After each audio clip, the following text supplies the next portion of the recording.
Imagina trabalhar num lugar onde ninguém quer entrar. Um corredor frio, uma porta de metal e atrás dela, silêncio e corpos. Agora imagine estar ali, sozinho, de madrugada, e ouvir alguém chamando o seu nome. Não da recepção, não do corredor, mas das gavetas, de um necrotério. Essa é a história de André e do necrotério que sussurra nomes. O necrotério ficava nos fundos de um hospital pequeno. Um prédio velho, paredes descascadas, luz fraca. Mas o que incomodava era o clima. Como se o lugar respirasse. André era estagiário, recém-chegado. Nunca tinha feito plantão ali, mas aceitou. Parecia tranquilo. 2 corpos só, nada demais. Quando chegou, Maicon, do turno anterior, fechava o registro. 2 corpos só, nada demais. Se ouve alguém chamando, confere se tá vivo antes de responder. A porta se fechou atrás dele. O silêncio entrou junto. Lá dentro, o necrotério parecia menor do que realmente era.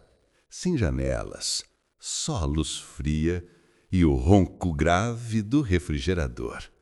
As gavetas estavam alinhadas. Senhora Lourdes, no meio. Lucas, o rapaz do acidente, na gaveta de baixo.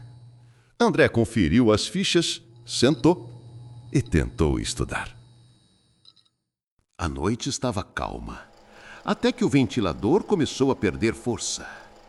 O som ficou mais lento, mais arrastado, como se o ar estivesse ficando pesado. Foi aí que André ouviu. André. Uma voz baixa, familiar. Parecia a de Maicon. Ele abriu a porta, corredor vazio. Nenhum passo, nenhuma sombra. Quando voltou, viu algo fora do lugar. Uma prancheta que estava presa na parede agora estava no centro exato da mesa, com a ficha de Lucas exposta. Ele pegou a prancheta e sentiu um frio por dentro. Não era do ar-condicionado. Era diferente, como tocar algo morto. Soltou na hora e a voz veio outra vez. André. Mas agora era a voz dele mesmo, como se alguém imitasse seu tom, sua respiração. Ele virou devagar. Todas as gavetas fechadas.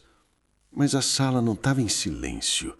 Respiração pesada, arrastada, não humana, vindo de dentro do metal.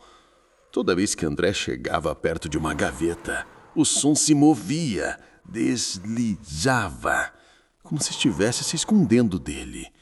Ele encostou o ouvido na gaveta da senhora. Nada. Encostou na de Lucas. Respiração. E então, silêncio absoluto. André olhou o relógio. 1h.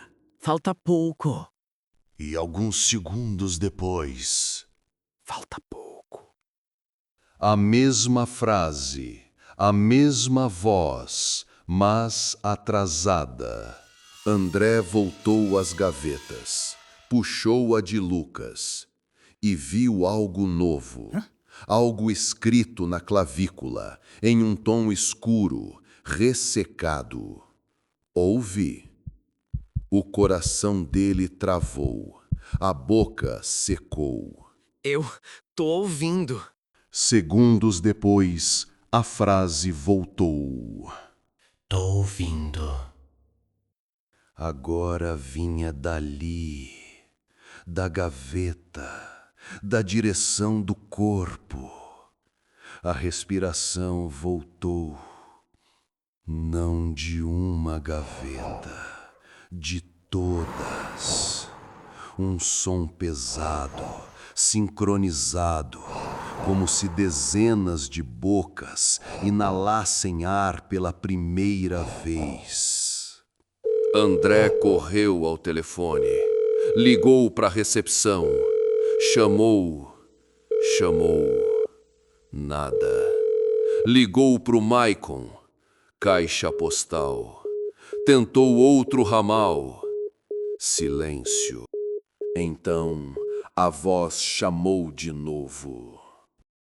André, Uma vez. André. Silêncio. O que você quer?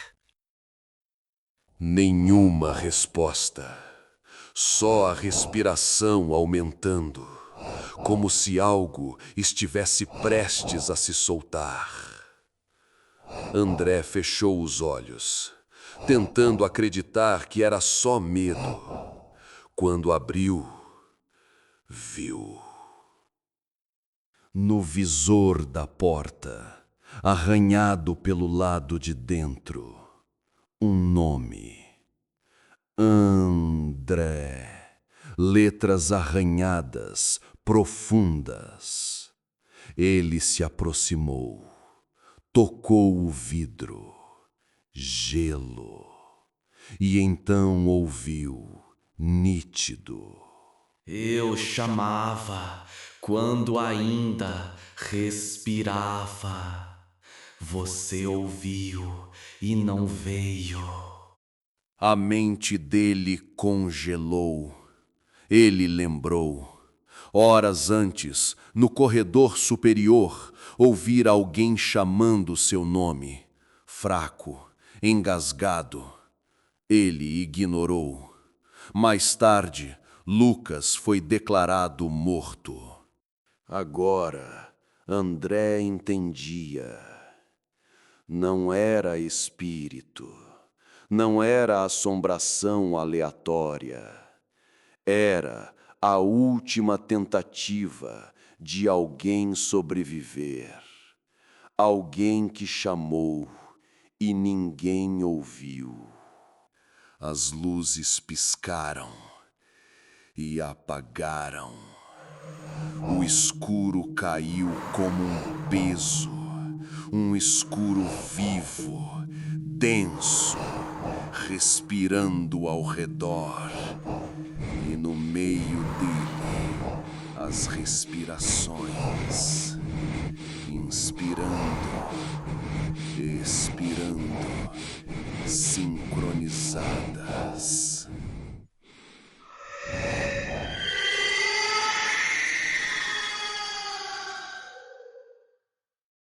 Até que tudo cessou. As luzes voltaram. A sala estava normal, quase normal, porque no visor da porta, arranhado por dentro, o nome André continuava lá. Depois daquela noite, André pediu transferência. Nunca mais voltou ao necrotério. E dizem que, às vezes, quando o corredor está vazio e você passa devagar, uma voz atrasada repete tudo o que você diz. Às vezes é o nome de alguém que você conhece. Às vezes é o seu. Se quiser mais histórias de vozes que não se calam, nem depois da morte, se inscreve no canal, deixa o like e comenta. Você teria coragem de trabalhar uma noite inteira num necrotério?